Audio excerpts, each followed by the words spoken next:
Do you think you save more living in Vietnam than in Denmark? Why did you want to move and raise your family in Vietnam? Back in Denmark, we mainly...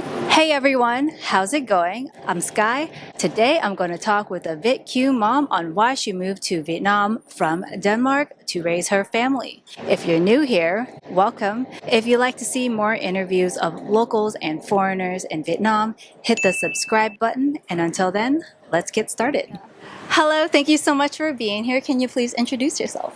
My name is Mai and I'm 29 years old and I'm from Denmark and I have 3 kids. So we recently, or a year ago, moved to Vietnam. How did you meet your baby daddy? We met back in school, back in Denmark. So that's been 10 years ago now. Wow. It's a long time. College sweethearts. Yeah, you can say that. How old were you when you had your first child? I was 23 when I was pregnant, but turned 24 when I got... What did you major in college? I got like a bachelor in finance, and then I have a master degree in HR and business. So you're from Denmark. Can you introduce yourself in Danish? Jeg hedder Mai, og jeg er 29 år gammel, og jeg kommer fra Danmark, og jeg er lige flyttet til Vietnam med min familie. You want it in Vietnamese too? Yes, yes. I can just say the same thing translated, maybe. Mình tên là Mai, mình 29 tuổi, mình ở Sanh Đẻ ở Đan Mạch, và mình mới dọn về Việt Nam với 3 đứa con. How did your parents migrate to Denmark from Vietnam? They escaped with the boat and then somehow they ended in Denmark. I don't exactly know how, but yeah, with the boat, and they went together, and only actually my mom got sent back to Vietnam, and then my dad, how did you say it, like... Sponsored her? Yeah, sponsored her back to Denmark again. May I ask, why did your mom get sent back? I think she had to answer some questions and she didn't pass. So they were safe to bring her back to Vietnam. And my dad answered some other things and then he got to stay. So it took my dad, I think, 3 years before he could, what do you call it? Reunite with your mom? Yeah, thank you. What was your experience growing up as a Viet Kieu in Denmark?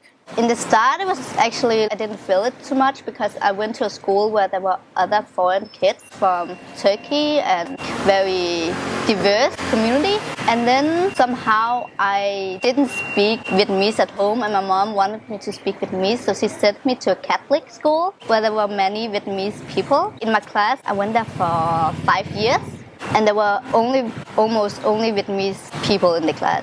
Growing up, it wasn't like so strange, but sometimes you have to explain your lunchbox or something. Yeah, so yeah, that was awkward. I think that's a universal Viet Kieu experience. Yeah, with others, Vietnamese, it was easier for me to explain and I wasn't too shy about it, but still it was uncomfortable in general. With the Western girls? With the boys, actually. Oh, with the boys. Yeah. What's it like going to a Catholic school? Was it super strict? It was, also because I wasn't Catholic myself and we are Buddhists at home. So it was very weird for me, like, oh, every Friday you have to go to the church. And but it's like, it didn't make sense and I didn't know why. Somehow I also wanted to go to the church because everybody went to the church. Whenever I was home at one of my good friends, they were like, yeah, every Sunday you have to go to the church, and they just have other things where I was like, oh, we don't have that at home. So I also wanted to have it. It didn't make sense for my family to have all these things like going to the church every Sunday or have like so many friends meeting up every Saturday or so. It was just us in our own little family, and they were always like have plans with the Catholic community because my mom didn't speak Danish very well. So we didn't spend time with other Danish family, but we didn't spend time with Vietnamese families as well because they were Catholics and we were not. I feel like we didn't belong to either. Kind of felt like an outcast? Yeah. So it's just me and my sister. What's it like living in Vietnam versus back in your home country of Denmark? I think in Vietnam, like there's so much possibilities. It's just another way of living. It's the lifestyle. And I love that there's so many people and you get inspired by so many things. In Denmark, it's very cold. The weather is cold, it's dark and gray. You just easily get a depression in Denmark, actually. And people are just working 9 to 5 and then went home and just staying at home. And in the weekends, they're just taking care of the garden, the house. So you don't see people in the street like in Vietnam. You don't see people socializing in Denmark? It's not that common? In Copenhagen, yeah, it's common, but where I grew up and in the city I lived before I moved back to Vietnam is not so common. Only if they're going out to grocery shopping, you will see them. I heard in Denmark you have to schedule meeting up with someone 2 weeks in advance. Is that true? That's true. They're always busy, but they're busy doing the garden. You have to plan for, and you have to tell them you can't just 1 hour before, hey, let's meet up. They would be like, no, I already have plans. Yeah, you have to tell in advance, best 2 weeks before. Minimum. Why did you want to move and raise your family in Vietnam? Back in Denmark, we mainly spoke Danish to our kids, and we wanted the kids to learn Vietnamese, but it wasn't normal for me and my partner to speak Vietnamese to each other. It just felt weird. We visited my mom's once in a while because she lived in another city, and my oldest daughter would be like, hey, can you please tell grandma to speak Danish because I can't understand what she's saying. And we were like, oh, we really tried hard to make it work, but we didn't speak Vietnamese fluently. It just didn't feel normal. So we always wanted to come back to Vietnam because we both had a study abroad in 2018, and we always wanted to come back, but then COVID hit, and then we got kids, and we were just okay, even though you have kids, you can still live in Vietnam. So that's why we were like, okay, we also want all the kids in general to speak Vietnamese and adapt to the Vietnamese culture and just learn their roots. So that's why we chose to come back to Vietnam and just stay here for a while. We don't know how long yet. We told 2 years, but 2 years is almost coming and we still want to be here, so we're not going back home now. How are your kids learning Vietnamese here? So are you and your partner strict with Vietnamese only at home, or? We still want to maintain the Danish language. We speak Danish at home, and we chose to bring them to a bilingual school so they learn Vietnamese and English at school. And they also watch a lot of YouTube videos in English, so that's how they can speak 3 languages.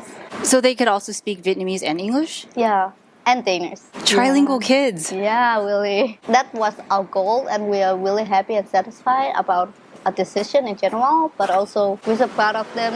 They're learning so fast this age too. What's the child benefit in Denmark for having children? When we got kids, I was studying. We got extra support. Even our education will be paid from Denmark. So my bachelor degree and master degree is paid. I will get paid every month. Just to go to school? Yeah. That's such a shock for an American like me. Yeah, you have to pay. Yeah, I know. So it's a really big privilege to be Danish in this point. When you get kids, you will get larger amount every month, and you also get child support as well. You get child support every quarter. Because I was studying, I will get an extra support, and even the kindergarten is free. We got a lot. How much is Denmark's child support? For one kid, it will be about 2,000 USD. For one kid a month? No, every quarter. That's better than nothing. Yeah, it is. And you will get free kindergarten too, so... Since you and your partner moved to Vietnam, do you still get the benefits from Denmark? No, we don't. But if you move back, would you get the benefits? Yeah, but then we have to live there for 3 months and then register ourselves as Danish again to be approved to get it. Denmark, we pay 50% taxes of our salary. It's a lot of money. Do you think you save more living in Vietnam than in Denmark? I think it will be the same. The food, it is more expensive in Denmark and cheaper here, but school fee is more expensive and free in Denmark. I think it's hard to say. Plus, your children are learning 2 extra languages here, so it's an investment. Yeah, exactly. Biggest difference in raising a family in Vietnam than in Denmark? I think still, especially in school in Denmark, the teachers don't have the same opinion like in Vietnam. For instance, there's always small comments from the teachers oh, I think you should cut your son's hair because it's getting long. In Denmark, they will never complain or they will never tell you or make a comment on anything about the kids. But here it's cut his hair, is too long, or oh, I don't think this dress is appropriate for this occasion, or There's always small comments. In Vietnam, the teachers texting you a lot on cello, and I don't have the same communication in Denmark with the teachers. Like if there's anything they wanted to say or anything happened, they will call me or they will just tell me when I'm picking up the kids. But here they are always texting. Outside of school time? Yeah. That's too much. Yeah, that's too much. I don't know if it's only bilingual school or also if it counts in the international school. Yeah, it's weird. Sometimes I don't know how to react because I never experienced it in Denmark. So it's just like, oh yeah, you should cut Kaiser's hair, our sons. And then we were like, no, because we want it long. And then I have to explain myself. Is it usually a Vietnamese teacher or a Western teacher? Vietnamese teachers. They only have Western teachers when they have English classes. So the English teachers are only separated for English classes. So they don't take care of the kids, just teaching them, learning them speaking English. Biggest advantage of raising a family in Vietnam and in Denmark? I think here they learn more like the lifestyle, they learn how to adapt faster. They meet kids looking like them, so they're not questioning. I remember back in Denmark, my oldest again will tell me like, oh, I think like white hair is so pretty, like blonde hair, and I want to have blonde hair too. And I was like, no, we're Vietnamese, so we have black hair and it's pretty too. And for instance, Frozen, like princesses, there isn't like an Asian princess. I don't want to say Mulan is a princess. She always looked up to Elsa from Frozen. They all love Elsa, yeah. I think like coming to Vietnam is a big advantage. Like you can see black hair girls is very pretty too and learn how to adapt and the language. I actually think they learn so much in school compared to in Denmark where it's more like playing. You first learn when you go to first grade. You first learn how to write and to read and just numbers in general and English. You don't learn English in Denmark before you go third grade. So it's pretty much playtime over there. Yeah, until so it's just playtime until third grade? Yeah. Interesting. And here already like count in 3 languages and she can write and read. Even I got surprised because I was like, oh, when I was your age, I couldn't do all this. So I was very impressed by how they are learning kids. I think it's a country that is more safe, not so much pollution. The healthcare system in general will feel more safe because we have like a great healthcare system in Denmark. And the kids in school is free, so you don't have to worry about economic in general. That's taken care of. That's such a big relief. What's something Vietnam has that isn't in Denmark? The great weather, the people, the culture, great food. What's the food like in Denmark? Potato is the main ingredient for every dish. And then they have white bread. They eat it with everything, like everything. Like you can eat like white bread with your potato on it. They will bring white bread to work, to school, everything.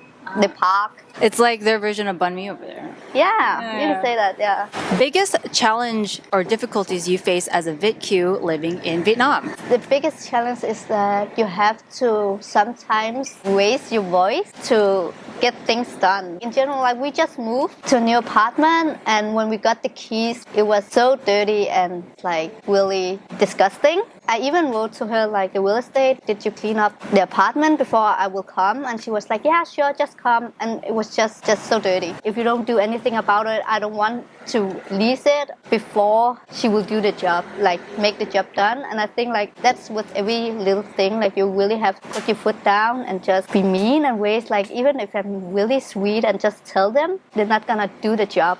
They'll just say whatever to your face. So they would just try to convince me that that's okay. And when I start raising my voice and be very like strict, they will do the job. You have to tell them twice or more. Yeah. Any advice or messages you have for any Viet Kius or parents considering moving to Vietnam? Just try it. You only know if it's not for you if you already try it and you don't look back and regret and like thinking, oh, we should have done it. But also maybe take 3 months off and just feel it. Be in Vietnam, try not traveling only, but also try to make normal living without working and just feel off. If you can see yourself living here for a longer period, just do it. Because we also had, when I was pregnant with the youngest, we went 3 months, 2 months maybe, just to travel around Vietnam and see if the kids adapt quickly and if they like it or if it was too hard, everything just to feel it off. We liked it, so we took the big step. If you made it this far, thanks so much for watching.